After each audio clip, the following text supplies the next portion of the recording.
বাংলাদেশ ব্যাংকের সার্কুলার অমান্য করে ইসলামী ব্যাংকের এমডি নিয়োগ। বাংলাদেশ ব্যাংকের বিআরপিডি সার্কুলার নং ০৫ অনুযায়ী কোনো ব্যাংকের ব্যবস্থাপনা পরিচালক ম্যানেজিং ডাইরেক্টর পদে নিয়োগের ক্ষেত্রে প্রার্থীর চারিত্রিক, নৈতিক ও পেশাগত বিশুদ্ধতা থাকা বাধ্যতামূলক।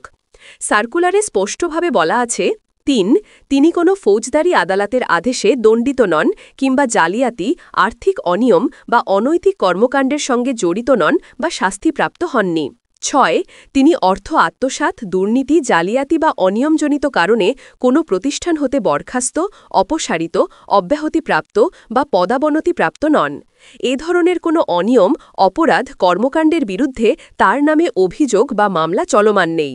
কিন্তু বাস্তবতায় দেখা যাচ্ছে, ইসলামী ব্যাংকের অতিরিক্ত ব্যবস্থাপনা পরিচালক মো ওমর ফারুক খান বর্তমানে একাধিক মামলার আসামি।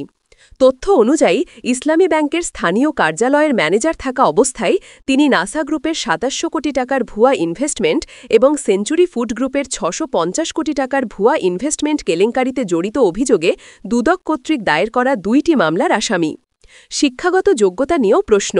বাংলাদেশ ব্যাংকের সার্কুলারে বলা আছে, প্রার্থীর স্বীকৃত বিশ্ববিদ্যালয় হতে অর্থনীতি, হিসাববিজ্ঞান, ফাইন্যান্স, ব্যাংকিং বা ব্যবস্থাপনা বিষয়ে স্নাতকোত্তর ডিগ্রি থাকতে হবে এবং শিক্ষাজীবনে এসএসসি ও এইচএসসিতে প্রথম বিভাগ আর স্নাতক ও স্নাতকোত্তরে অন্তত দ্বিতীয় বিভাগে উত্তীর্ণ হতে হবে।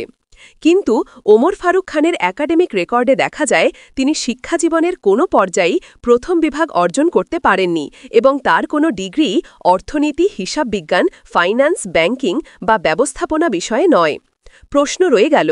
এখন প্রশ্ন হল, বাংলাদেশ ব্যাংকের স্পষ্ট নীতিমালা থাকা সত্ত্বেও কিভাবে এমন একজন ব্যক্তি ইসলামী ব্যাংকের মতো দেশের বৃহত্তম শরিয়াভিত্তিক ব্যাংকের শীর্ষ পদে দায়িত্ব পালন করছেন?